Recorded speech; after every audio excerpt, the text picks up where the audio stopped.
Well, that's kind of an obvious statement up there. I started with that sentence about 12 years ago, and I started in the context of developing countries.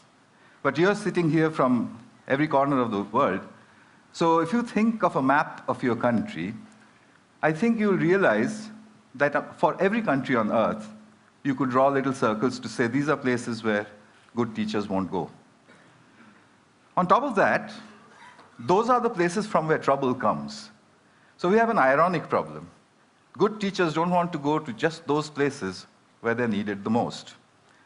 I started in 1999 to try and address this problem with an experiment, which was a very simple experiment in New Delhi. I basically embedded a computer into a wall of a slum in New Delhi. The children barely went to school, they didn't know any English, they'd never seen a computer before, and they didn't know what the internet was. I connected high-speed internet to it, it's about 3 feet off the ground, turned it on and left it there. After this, we noticed a couple of interesting things which you'll see, but I repeated this all over India and then through a large part of the world, and noticed that children will learn to do what they want to learn to do. This is the first experiment that we did. 8-year-old boy on your right, teaching his student, a 6-year-old girl, and he was teaching her how to browse.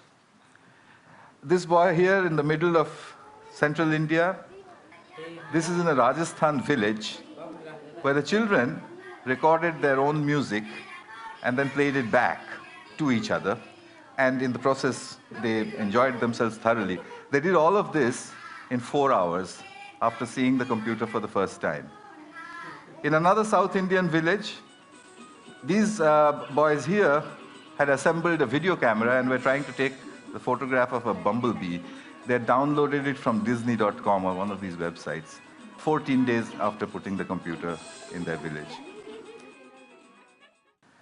So at the end of it, we concluded that groups of children can learn to use computers and the internet on their own, irrespective of who or where they were. At that point, I became a little more ambitious and decided to see what else could children do with a computer. We started off with an experiment in Hyderabad, India, where I gave a group of children, they spoke English with a very strong Telugu accent. I gave them a computer with a speech-to-text interface, which you now get free with Windows, and asked them to speak into it. So when they spoke into it, the computer typed out gibberish. So they said, oh, it doesn't understand anything of what we are saying. So I said, yeah, I'll leave it here for 2 months. Make yourself understood to the computer. So the children said, how do we do that? And I said, well, I don't know, actually. And and I left.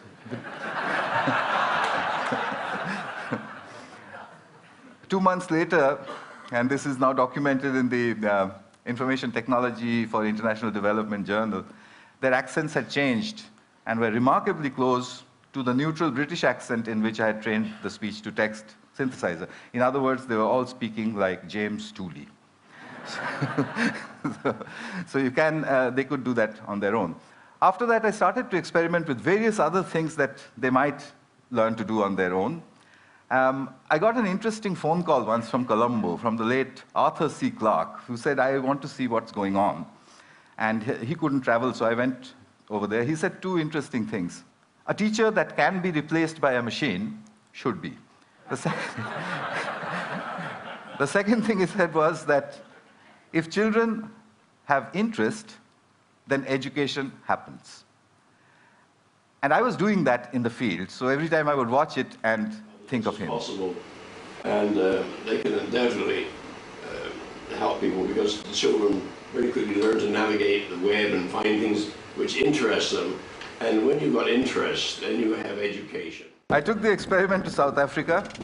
This is a 15-year-old boy. This is my chin. I play games like animals, and I listen to music. And I asked him, do you send emails? And he said yes, and they hop across the ocean. This is in Cambodia, rural Cambodia. a fairly silly arithmetic game, which no child would play inside the classroom or at home. They would, throw it back at you. They'd say, this is very boring.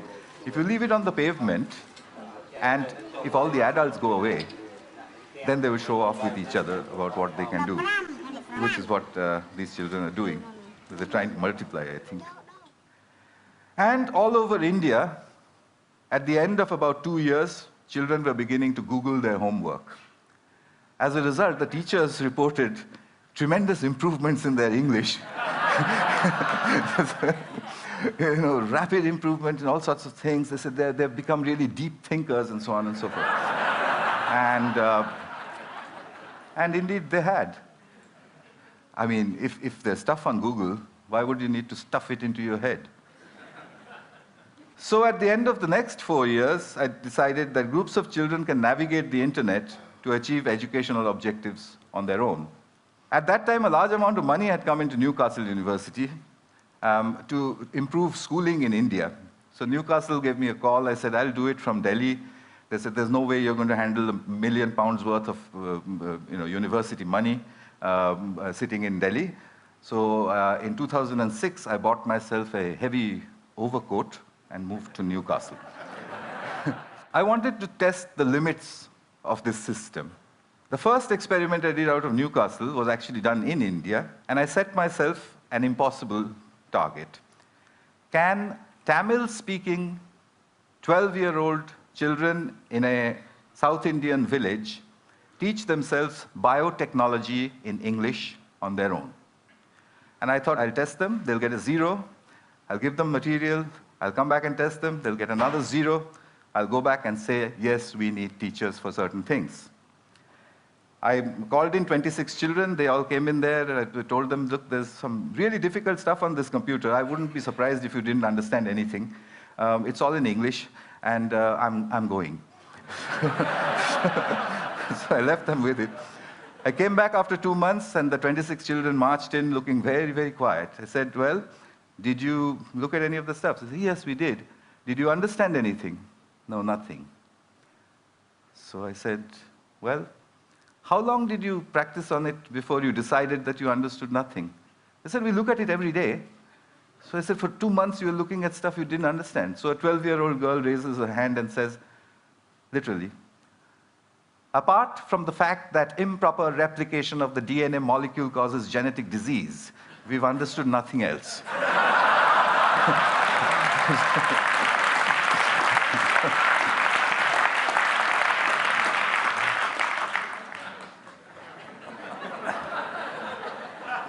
Took me 3 years to publish that. It's just been published in the British Journal of Educational Technology.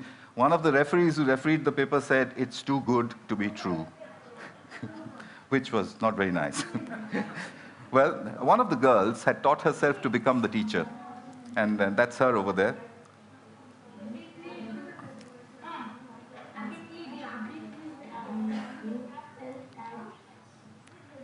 Remember, they don't study English. Where is it? Where is it? Neuron?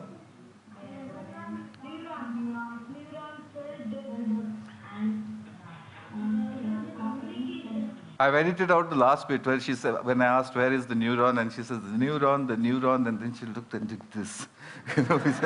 But her expression was not very nice. So their scores had gone up from 0 to 30%, which is an educational impossibility under the circumstances. But 30% is not a pass. So I found that they had a friend, a local accountant, a young girl, and they played football with her. I asked that girl, would you teach them enough biotechnology to pass? And she said, how would I do that? I don't know the subject. I said, no, use the method of the grandmother. She said, what's that? I said, well, what you've got to do is stand behind them and admire them all the time. Just say to them, that's cool, that's fantastic, what is that? Can you do that again? Can you show me some more? She did that for 2 months. The scores went up to 50, which is what the posh schools of New Delhi with a trained biotechnology teacher were getting. So I came back to Newcastle with these results and decided that there was something happening here that definitely was getting very serious. So having experimented in all sorts of remote places, I came to the most remote place that I could think of. Across the River Tyne, 5,000 miles from Delhi, is the little town of Gateshead. In Gateshead, I took 32 children, and I started to fine-tune a method. I made them into groups of 4. I said, you make your own groups of 4. Each group of 4 can use 1 computer and not 4 computers. Remember, from the hole in the wall. You can exchange groups. You can walk across to another group if you don't like your group, etc. You can go to another group, peer over their shoulders, see what they're doing, come back to your own group, and claim it as your own work. And I explained to them that a lot of scientific research is done using that method.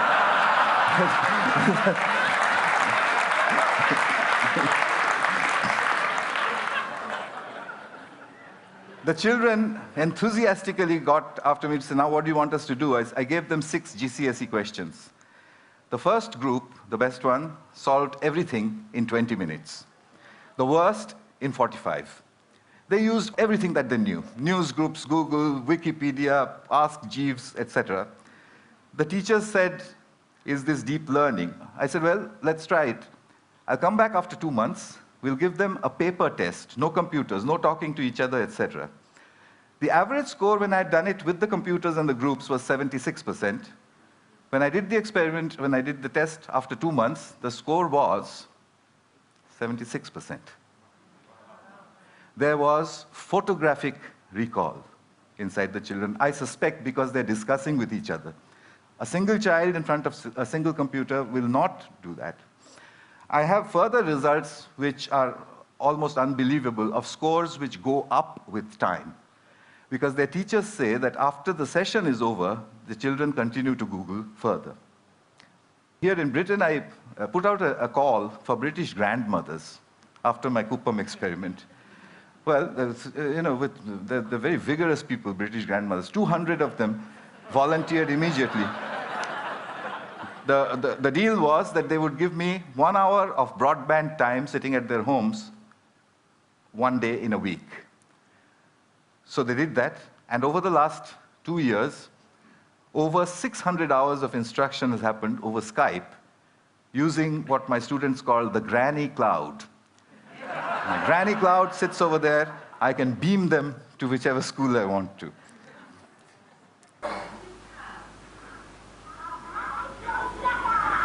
You can't catch me. You say it. You can't catch me. I'm the gingerbread man. Well done. Very good. So we get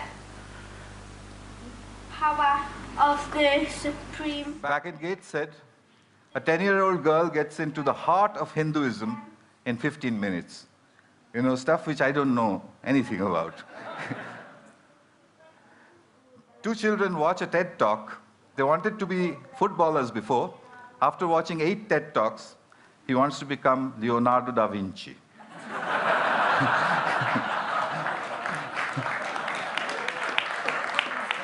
It's pretty simple stuff. This is what I'm building now. They're called souls, self-organized learning environments.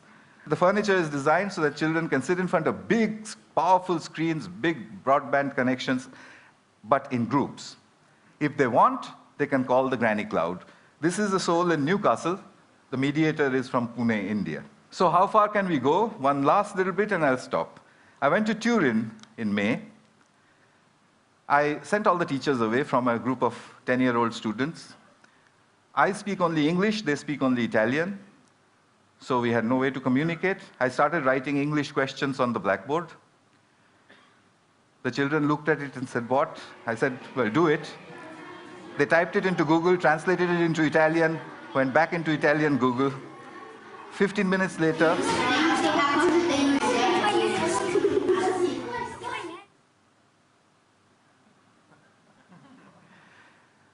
next question, where is Calcutta?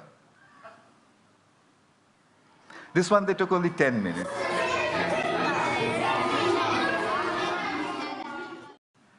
I tried a really hard one then.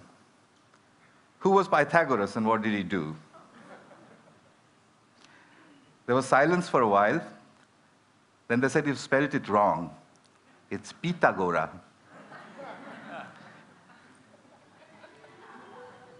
And then, in 20 minutes, the right-angle triangles began to appear on the screens. It just sent shivers up my spine.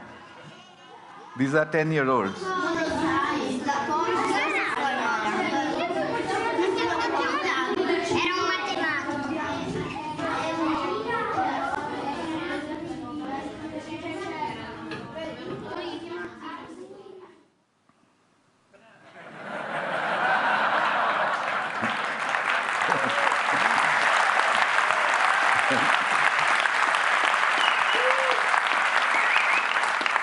So you know what's happened? I think we've just stumbled across a self-organizing system. A self-organizing system is one where a structure appears without explicit intervention from the outside. Self-organizing systems also always show emergence, which is that the system starts to do things which it was never designed for, which is why you react the way you do, because it looks impossible. I think I can make a guess now. Education is a self-organizing system where learning is an emergent phenomenon. It will take a few years to prove it experimentally, but I'm going to try. But in the meanwhile, there is a method available. 1 billion children, we need 100 million mediators, there are many more than that on the planet, 10 million souls, $180 billion, and 10 years. We could change everything. Thanks. Thank you.